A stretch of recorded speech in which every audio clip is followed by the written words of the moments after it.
ნაშია სალომე ბაკურაძის არტისტული ოთხშაბათი.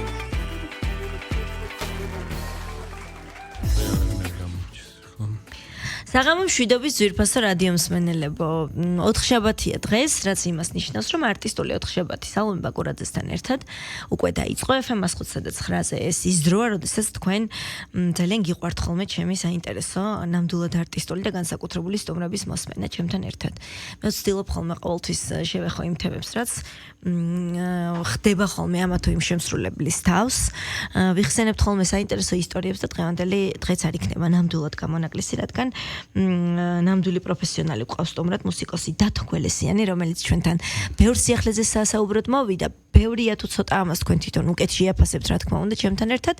თუმცა რაღაცა მგონია, რომ სასაუბრო ნამდვილად ბევრი იქნება, იმიტომ რომ ეს არის მუსიკოსი, რომელიც აერთიანებს ბევრ ჟანრს, აქვს უდიდესი მუსიკალური შლეიფი, რომელიც მოყვება მის შემოქმედებას და სულ მალე კიდევ ერთი ახალი სოლო კონცერტიც გველოდება 25 ივნისს უკვე ბათუმში დრამატულ თეატრში. გამარჯობა. როგორ ბრძანდებით? ძალიან დიდი მადლობა მოწვევისთვის.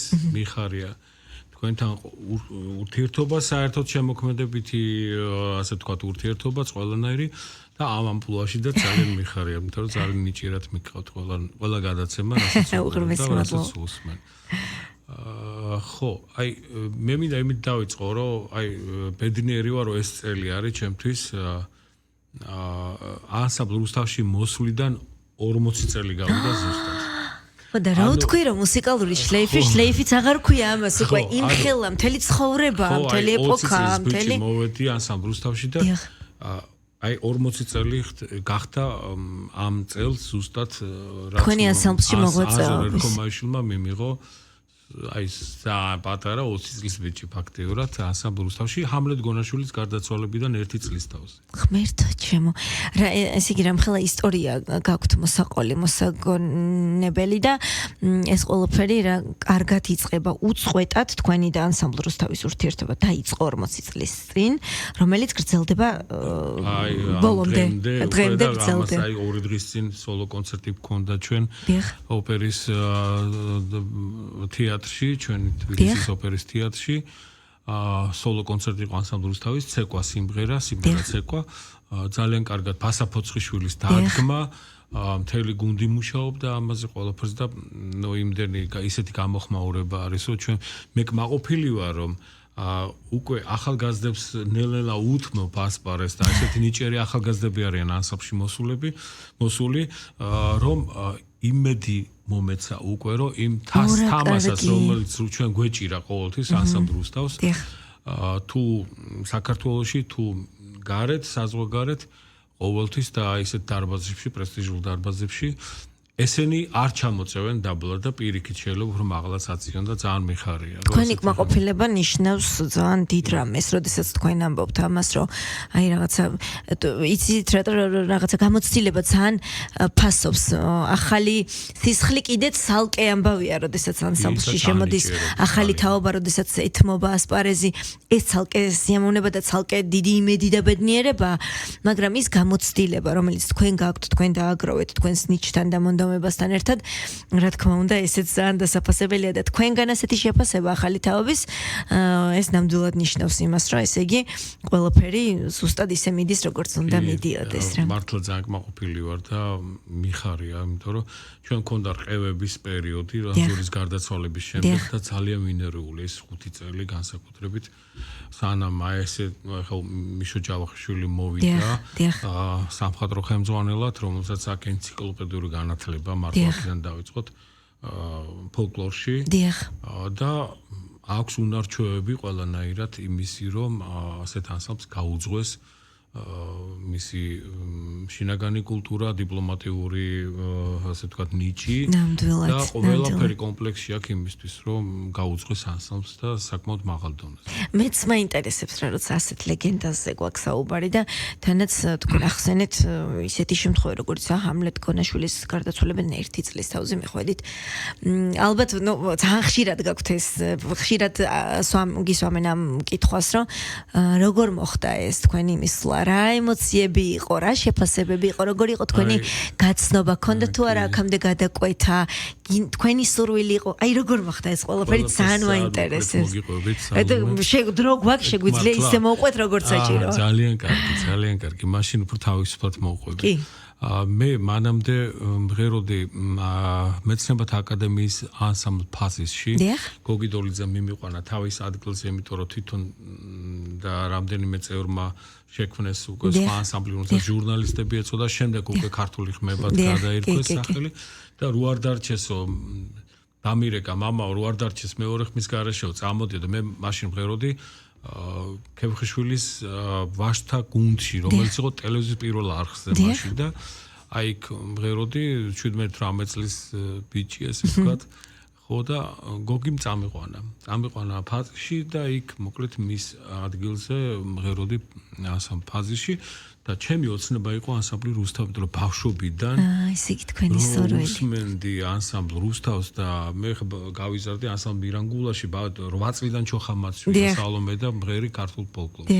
ეს ოჯახიდან მოდის ეს ყველაფერი? და აი ეს ანსამბლი მირანგულა, რომელიც ქეთევანში დაგორიძე იყო ხელმძღვანელი და მან გვასწავლა ქართული ხალხური სიმღერა და აი შეგვოყვარა ეს ფოლკლორი და აქედან გამომდინარე მთელი ბავშვობას და ჩემი კუმირი იყო ჰამლეტ გონაშვილი და ანზორ ერქომაიშვილი. რა თქმა უნდა. და წარმოიდგინეთ რომ გარდაიცვალა ჰამლეტი იმ წელს აი ამასინა თემურ ყვითელაშვილმა გამახსენა ერთად ვიყავით ჩვენ სოფლიო ფესტივალი იყო მოსკოვში ანსამბლი ფაზის ვიყავთ სუხიშვილები იყო თემური იყო ყვითელაშვილი თამრიკო გვერდწელი და ავით ნუ აკვარ თემური კულტურის ის იყო ჩვენი სფერო და რო გარდაიცვალა ჰამლეტი მე 3 დღე საერთოდ ხმას ვერ იღებდი ისე განვიცადებდი რომ ჩემი კუმირი იყო ჰამლეტი ხო და შემდეგ ესე იგი რომ ჩამოვედი უკვე გავიგე რომ რუსთავში არის კასტინგი ანუ გამოაცხადეს კასტინგი გამოაცხადეს რომ აიძებენ მონაწილეებს ახალ წევრებს ხო წევრს რომელიც აი დაუშვათ რაღაცა ფერით მაინც შეცვლიდა ხო და სამწუხაროდ იცით რა იყო სალომე ყველა ვინც მოდიოდა კასტინგზე ყველა ბაძავდა ჰამლეტს ცდილობდნენ რომ ის მანერა და ის რაღაცა მანერა და ის ჰამლეტობა უნდოდათ და იცით რა არის მადლობა ღმერთსო თავიდანვე მივხვდი რომ ინდივიდუალიზმი თქვენი ინდივიდის შეცვლა არის შეუძლებელი. ყველა ადამიანში არის როგორც თითისანაბეჭდები განსხვავდება ერთმანეთისგან. ყველა უნდა თავისი გზა უნდა ეძებოს და უნდა მონახოს თავისი გზა. და მაშინაც აი ამას ვეძებდი. თუმცა დიდი სკოლა გავიარე უკვე ჰამლეტის ჩანაწერებზე და ასე შემდეგ და ასე შემდეგ, მაგრამ ვეძებდი და ყველა სიმღერაში მიდოდა ჩემი შტრიხი შემეტანა და კიდეც მაქვს რაღაცები რომელიც ანზორს შემდეგ მოასმენინე და მოეწონა ის ხო და უყურეთ ფაზისში მღეროდი მაგ პერიოდში მე ერთი წელი გავიდა რომ არავინ არ მიიღო ანზორმა იმიტომ რომ არ მიდაო ეს მეორე ჰამლეტი უკ მე მჭირდება ვერც იქნება ვერავინ ხო მე მჭირდება რაღაც ხვა რომელიც ახალ სულის კვეთებას ჩაბერავს უკვე ხო და მოკლედ ზურა ერქომაიშვილი ანზორის ნათესავე ჩემი მეგობარი ერთად გავიზარდეთ და მიმიყვანა ანზორთან მოსმენას. მაშინ ანსამბლს კონცერტი ჰქონდა და კონცერტის შემდეგ ანზორმა მთხოვა რომ აბა დაიწყე ხო ბონდო გუგავა იყო რომ პირველი ხმა საოცარი რა გარდაცვლილი და დაიწყეო უთხრა გრძელი კახური მრავალჟამიერი და აწყებინა ნახევარი ტონით მაღლა კიდე. ხო და მე მაშინ ვოკალში მეცადინეობდი უკვე დააწყებული მქონდა და ასე პრობლემა არ მქონდა მაღლებში და გავყევი ბოლომდე ვიმღერეთ კახური მრავალჟამიერი და აზორი მომიტრიალდა და მეუნება შეხვალ და რივრი რეპეტიცია. აი მე რა მაგარია პირდაპირ ასე ხო? პირდაპირ მითხრა რომ შეხვალ და რივრი რეპეტიციებს და მე უკვე საგალობელში რომ უკვე გამოსვლება მქონდა ძალიან დიდი ფაზისთან ერთად და ასე შემდეგ და საგალობლებში რომ ჩემი ტემბრი რომ ნახა და რომ აი ზუსტად დაიჭირა ზუსტად ის რაც ტემბრალური პალიტრა რომელიც ძირდებოდა ანსამბლს და მეორე დღესვე წამიყვანა ქალაქ რუსთავში იყო მაშინ ბაზა და გამაფორმა უმაღლეს კატეგორიის მომღერლად. რა მაგარი. გახსოვთ ეს მხელვარება იყო რომ ხელა. ხო გეუბნებით იმიტომ მე რაღაცა პატარა ასაკში უფრო არ მქონდა ხოლმე ის რაღაც ეთყობა რაღაც არ ხდება ბოლომდე გააზრება იმ პასუხისმგებლობების და ნერვიულობის და ახლა უფრო ღელავ ხოლმე ჩემს ნებისმიერ ნაბიჯზე ჩემს ნებისმიერ რაღაც გამოცდის მსგავს რაღაცეებზე და მაშინვე ნერვიულობდით უკვე გააზრებული ქონდა თუ ისთან გიწევდა შეხება და რამ ხელა. რა არის აი ნერვიულობა კი მაგრამ არ შეგიშალათ ხელი ყოველ შემთხვევაში ამ ნერვიულობას არ შეუშლია სწორი შენიშნა არ შეუშლია ხელი ჩემთვის და ნუ რაც შემეძლო მაქსიმუმი ვაჩვენე მაშინ ბატონ აზორს და კიდეც ეს რეზულტატი მივიღეთ. შემდეგ უკვე იცით რა არის აი ჩოხაზე იყო ლაპარაკი დაუშვათ ჩოხა რა უნდა ჩამიცოდა მეუნებიან არ ვიცი გამოცდის მიზნით იყო როგორ მაგრამ სერიოზულად მითხრეს რომ ჰამლეტის ჩოხა არის და შემდგომ ჩაიცვა და მე უთხარი მე გამორიცხულია მაგ ჩოხას არ ჩავიცმევ ეგ უნდა დაკიდოთ მუზეუმში კი ხო და ნუ ერთ წარმოგიდგენიათ ახლა და არა მეთქი მე ჩემი ჩოხა უნდა მქონდეს დიახ და მე უნდა ეს ხაზი გავაგზავნო როგორც დათო გველისიანი მაგრამ არა ხშირად ამბობ რა მეორე ჰამლეტ გონაშვილი არა მე ვარ პირველი დათო გველისიანი არა ვიცარი მეორე ჰამლეტ გონაშვილი ის იყო ლეგენდა და დარჩება ლეგენდა ნამდვილად ეს არის საქართველოს ნამდვილად ლეგენდა რომელიც გვეამაყება და თითოეული ადამიანი რომელიც ამ სფეროს ასე ემსახურება, ასე გვინახავს თითოეულ სიმღერას, თითოეულ ნაწარმოებს და ასე გვაამაყებს როგორც ქვეყნის შიგნით, ასე ქვეყნის გარეთ, ყველა გვეამაყება ჩვენს რა თქმა უნდა თქვენი სჯათვლით. ბუნებრივია რომ ეს ასეა.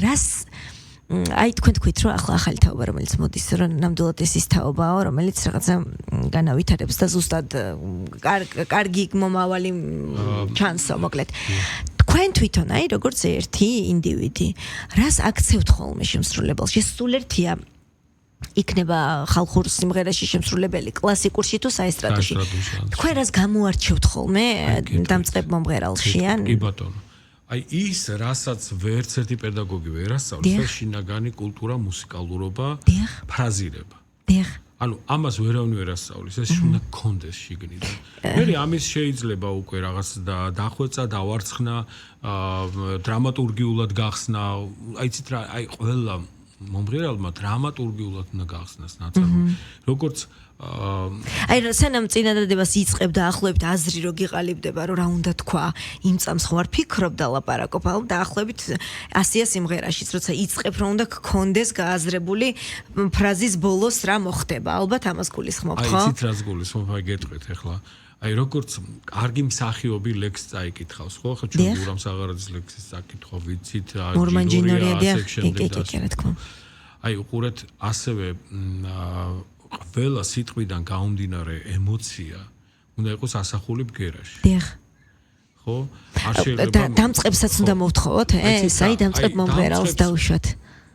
მე ინდივიდუალიზმს ვეძებ ხოლმე შემსრულებელში პირველ რიგში. ამ სფეროში და ამ კონკურენციაში, ამ ბრძოლაში შედის. უკვე ის უნდა იყოს მომზადებული. გესმით ხო? აი იმიტომ რომ აი ყველანაირად მომზადებული ამიტომ არის საჭირო ორი პედაგოგის შერჩევა ამიტომ მე ჩემ მოწაფეებსაც ვეუბნები ამას რომ დიახ აი თქვენს მოწაფეებთან რომ მოდიან აი რაზე აკეთებთ დავუშვათ აქცენტს რომ ეს მუსიკალურობა მეც მესმის რას ამბობთ ზუსტად ძალიან პატარაობიდანვე ეთყობა ხოლმე ბავშვს და ნებისმიერ ადამიანს თუ მუსიკალურია ეს ეთყობა მაგრამ აი რაზე შეგიძლიათ თვალი დახუჭოთ და რა არის ხოლმე ის რაც იხვეწება საბოლოო ჯამში თქვენთან რომ პატარა მოწაფე მოდის აი დაუშვათ ყველა შეიძლება ვერ იყოს ისეთი მუსიკალური რომ პირდაპირ ტალანტი აღმოჩნდეს მაგრამ აი რა მიღწევები შეიძლება რის გარა შეიძლება გამოვიდეს ბატონო გეტყვით ყველას აქვს თავისი ათვლის წერტილი დიახ ნიჭიერების მხრივ დიახ ვოკალის მხრივ დიახ ყველას აქვს თავისი ათვლის წერტილი მაქსიმუმი რაც შეიძლება გაკეთდეს, ყველამ უნდა ეცადოს რომ გააკეთოს. შემდეგ უკვე იცით რა არის ხანდახან საკუთარ თავზე მუშაობას გულისხმობთ. საკუთარ თავზე მუშაობა პედაგოგთან ერთად რომელმაც იცის მოკლექსებით როგორ მიიყვანოს იქამდე რომ არ ხელისცეცებით არ ეძებოს. ხო ხო, ამიტომ სწორმა პედაგოგმა უნდა სწორით მოკლე გზით უნდა მიიყვანოს იქამდე. გესმით, აქ არის ყველაფერი, აქ არის ვოკალი, პირველ რიგში დიაფრაგმაზე დაყნობილი სიმღერა და არა ყელზე. თორე ეს შემდეგ საბოლოო ჯამში რაც ამ ნიჭიერი იყო. ვერ უძლებს ვერასდროს ამას. საბოლოო ჯამში ხმას კარგავს. კი, თავისთავად. ხო და აი უყურეთ, რაც უფრო დრო გადის, უფრო და უფრო მაგარ ხმაზე უნდა იყოს მომღერალი. ეს არის სწორი. ეს მუშაობის შედეგია და სწორი სკოლის შედეგია. აი საბედნიეროდ მე კონსერვატორიის შემდეგ იტალიაში გავიარე უმაღლესი საოპერო აკადემია დაამთავრე. კი, ეს მინდოდა მეკითხა, რომ ეგ როგორ მოხდა ეგ თქვენი გარდატეხა? აი იანო ალიბეგაშვილი იყო წასული პირველი თაობა. ეს ის დროა, როცა თქვენ უკვე ანსამბლ რუსთავის წევრი ხართ? წევრი ვარ, თან და თან კონსერვატორიაში. თან სწავლობთ კლასიკურ ვოკალზე. დიახ. და უყურეთ იანო იყო წასული პირველი, უკვე ვიცოდეთ ჩვენ ამ აკადემიის შესახებ, ოზინოს აკადემია. და ცალკეთ ბედი რამდენიმე ადამიანი წავედით. მათ შორის ანდრიას დედაც. დიახ, კი. ხო და ერთად წავედით მე და თია და ორივე მოხვდით ამ აკადემიაში მოკლედ და მე ასევე როგორ გითხრათ, დაამთავრე ასევე პარალელურ დიდაქტიკის ფაკულტეტი, რომელიც არის აი როგორც მაესტრო დელ კანტო, აი სიმღერის აი ბელ კანტოს მასწავლებელი ეს. ხო, არ ვიცოდი ამის შესახებ. აქ საქმე არის რაში, აი მოკლედ მინდა გითხრათ, რომ იმ რეგიონში, მარკეს რეგიონში, სადაც ჩვენ ვიყავით, ხო, გავრცელებული იყო ძალიან დიდი სკოლა, ეს იყო მელოკი, ასეთი პედაგოგი, ძალიან ძველი პედაგოგი, რომელიც იყო მარიო დელ მონაკოს, რენატა დებალდის, მარიო მელანის ჩვენი პედაგოგის და ფრანკო კორელის და ასე შემდეგ მასწავლებელი. კორიფე.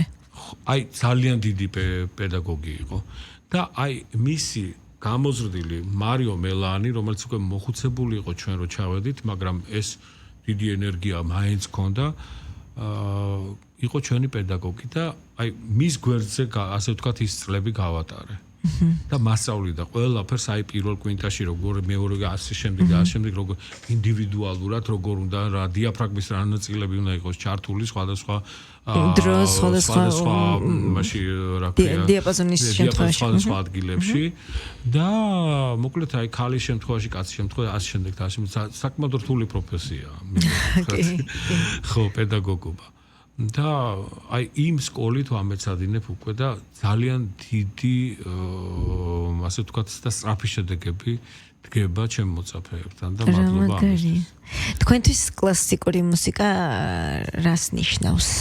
რა ადგილი უჭირავს? რა დოზითაა თქვენ ცხოვრებაში ამ ხელა სკოლის შემდეგ ამ ყველაფერზე თავის დანებება ასე ვთქვათ ალბათ ცოტა ხო მე ალბათ მაშინ დავანებე თავი როდესაც უკვე აფრენის მომენტში ვიყავი იტალიაში უკვე დააგზავნილი მქონდა ჩემი სივები მქონდა დააგზავნილი მთელ თეატრებში და აქედან მომივიდა მოსმენებზე რამდენიმე თეატრიდან უკვე მოსული მქონდა რომ უნდა დამეწყო სიარული ამას სჭირდებოდა გარკვეული დრო თანხები ასე შემდეგ და ასე შემდეგ მაგრამ უკვე იცით როგორ ძალიან რთული პერიოდი იყო საქართველოში და ანდრია ყავდა დედაჩემთან დატოვებული და დედაჩემ მეუნება რომ ცათო ძალიან რთული ისა გვაქვს სიტუაცია რაღაცა იქნება ჩამოხვიდე დაგვეხმარო უკვე აღარ შეგვიძლია ძალიან ის და იცით რა დამემართა აი ამდენი რაღაცა მივატოვე ფაქტობრივად არჩევანი გააკეთეთ მაგ დროს ავიღე ბილეთი როდესაც ფრანკო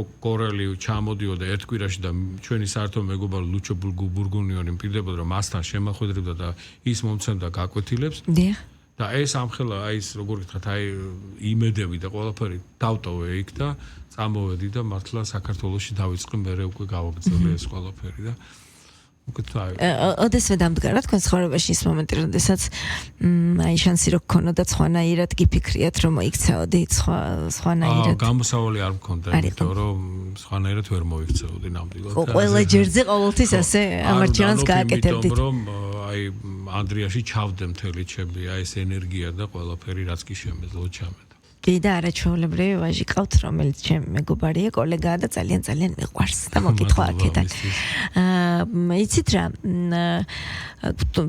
პრინციპში ამ კითხვას ნაწილობრივ გაეცა კიდეც პასუხი თუ სწორად მიდის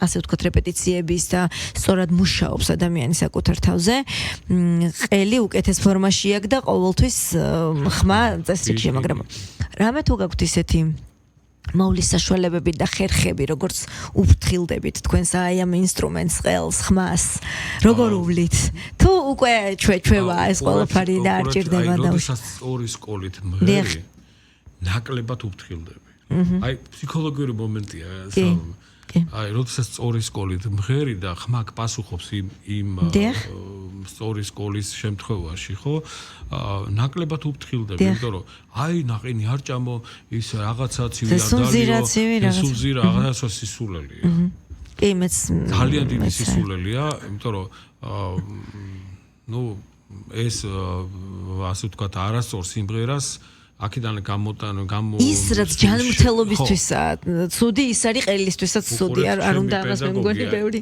აი კონსერვატორიაში იყო ოლია კუზნეცოვა და ნოდარ ანდღულაძე ჩემი პედაგოგი და ოლია მეუნებოდა კუზნეცოვა სახალხო არტისტი რომ სწორი სიმღერა კურნავსო და თუ და მართალიც იყო აი ძალიან ხშირად რაღაცა ყელი და სწორი სიმღერით აქ ხო სისხლის მიმოქცევა რაღაც კურნავს სწორი სიმღერა. ასე რომ ყველას ურჩევ რომ სწორი სიმღერა შეისწავლონ. სწორად სიმღერის თარიღი ჩვენ გადაცემის დასაწყისში უკვე დავაანონსეთ, ეს გახლავთ 25 მაისი და ამ კონცერტისთვის ემზადებით ივნისი, მაისი ჩავლილია უკვე 25 ივნისი ბათუმში. თქვენი სოლო საღამო. როგორი იქნება ეს საღამო? ვინ იქნება მონაწილეები? ყველაფრის თქმაც შეგიძლიათ ყველაფერი მინდა რომ ზუსტად გადავხედავ, თუ არავინ არ გამოჩეს უყურეთ. ასე კი, ეკა მამალაძე, თემურ ყვითელაშვილი, რომარ ცხილაძე, მანანა თოდაძე, ბესო კალანდაძე, ანდრია გველესიანი, აჩიკო გოგიტიძე, ზაზა მარჯანიშვილი, მიშო ჯავახიშვილი, ჯუმბე რამანათაშვილი, რუსუდან მუმლაძე, ია ბედოშვილი, ერეკლე საღლიანი. და ანსამბლი ბათუმი, რომელიც არის ჩემი უსაყვარლესი ადამიანებისგან შემდგარი ანსამბლი, მათი ესე იგი ხელმძღვანელი ძალიან დიდი პიროვნება და უნიჭერესი მაესტრო თემურ დოლიძე და ანსამბლის დირექტორი და ვარსკვლავი მისი გახსნილია უკვე აჭარაში ძალიან მაგარი მომღერალი, ძალიან მაგარი ადამიანი და პიროვნება ჭაბუკა სურმანეცი. აი ჭაბუკა რო არ ყოფილიყო, ეს ალბათ ეს აღამო არ შედგებოდა. აქ არის მთელი გუნდი, ჯაბა სალუქვაძე და რა ვიცი, მთელი გუნდი და მინდა პირადად მადლობა გადაუხადო აჭარის კულტურის სამინისტროს, ჩემს უახლოეს მეგობარს, ქაბატონ ელისო ბოლქვაძეს, მის მოადგილეს ლადო გალობლიშვილს და რა ვიცი, აი მთელ გუნდს, იმიტომ რომ საოცარი გუნდია სალომე. მინდა გითხრათ, რომ აჭარაში რაღაცა კულტურის ოაზისი გახდა აჭარა. რა კარგია, მსმენელი ძალიან აი არენანებად, არაფერი ენერგია, შრომა, თანხები, რა ვიცი, არაფერი არენანებად, ოღონდ რაღაცა კარგი პროექტები განხორციელდეს და აი მეტი რა გვინდა ჩვენ ხელოვან ხალხს ხო? რა თქმა უნდა. ხო, ეს არის ყველაზე მთავარი და აქედან მადლობა მინდა ამ საღამოზე მარტოც დარჩებით სცენაზე თუ ეს ადამიანები ვინც ახლა იქნება როგორც ფოლკლორული ასე ვთქვათ ნაწილი კონცერტისა, ასევე დუეტები. იქნება გია ყანჩელის ჩემი უფროსი მეგობრის, აი მასთან დამოკიდებულება ჩემ იცით რა არის აი მამის გარდაცვალების შემდეგ ალბათ გიას გარდაცვალება იყო ჩემთვის რაღაცა აი საოცარი და ნუ აზორიზე აღარ ლაპარაკობ. აზორი იყო, არ ვიცი, აი მის ხელში 20 წლიდან რო ვიქნები, წარმოიდგინეთ ხო ამდენი ხანი და ერთმანეთისთვის მიგვიხედია ავად როცა ყოფილვართ გასტროლებზე და ასე შემდეგ. ნუ აი გია ყანჩელი იყო ძალიან დიდი პირი. მე ანზორის მეზობელი იყო ბიძინა კვერნაძე, სადაც ძალიან ხშირად ვიყავით ერთად იქ. და ნუ ერთად რა ერთი ოჯახი ვიცხოვრობდით მოკლედ რა. ხო და ოთარ ამიშვილი რომლის ხელშიდაც მე გავიზარდი. ოთარ ამიშვილის ბიჭი, უფროსი ბიჭი ზურა, რომელიც ჯაზის გაყოფილების გამგეა, კათედრის ხელმძღვანელია. ჯაზის ხო ზურა მე და ზურა ერთად გავიზარდით ფაქტიურად ხან მე ვიყავი მაგათთან სახლში ხან მე გვეძინა ხან ეგენი იყო ჩემთან და ასე შემდეგ და ასე შემდეგ მოკლედ აი მინდა რომ ეს ხალხი გავიხსენო კიდე მათი სიმღერებით იქ იქნება ჯუმბერ ამანათაშვილის სიმღერა გოგო შავთვალა რომელიც მე და ეკა შევასრულებთ რომასთან ერთად შევასრულებ ნატრის ხეს უი რა კარგია ხო მანანასთან ერთად შევასრულებ ანგელოზად მოხვალ დუეტს და ნუ რა ვიცი აი ყველასთან აი ის დუეტი რომ აი ბესო კალანდაძესთან დავუშვათ რაღაც მისი პოპულარული სიმღერა რომელიც აი ეს დუეტის სახით და მე მგონია რომ ძალიან საინტერესო საღამო უნდა შედგეს წარმატებები მინდა ვუსურო ამ საღამოს მე ვიცი რომ ბათუმელი მაყურებელი განსაკუთრებულია ნამდვილად და ბოლო პერიოდში კონცერტზე ჩასვლა რომ მომიწია ბილეთების პოვნა ფაქტობრივად შეუძლებელი იყო იმდენად ორგანიზებულად დადის მაყურებელი და მათი დაკვეთაცაა ერთგვარი რომ კარგი საღამოები ჩატარდეს ამიტომ ვიცი რომ აპლოდისმენტები და მაყურებელი არ მოაკლდება ამ საღამოს მით უმეტეს ამ შემოდგენლობას და ასეთ მუსიკას რომელიც ახლა თქვენ თქვით ასე რომ მინდა რომ წარმატებები გისურვოთ ყოველთვის ყველაფერში და ამდენი საუბრის შემდეგ ვასიამოვნოთ ჩვენი მსმენელები მუსიკალური ნომრითაც ეს არის ჯუქნი ვარდებს კი ეს არის ჩემი სიმღერა ნანა ცინცაძის ტექსტზე ძალიან კარგი რომელიც სრულდება არელთან ერთად მე აქვე დაგემშვიდობებით და ნებისმიერ სიახლეებზე სასაუბრად ჩვენი რადიოს კარი ღია ყოველთვის დიდი მადლობა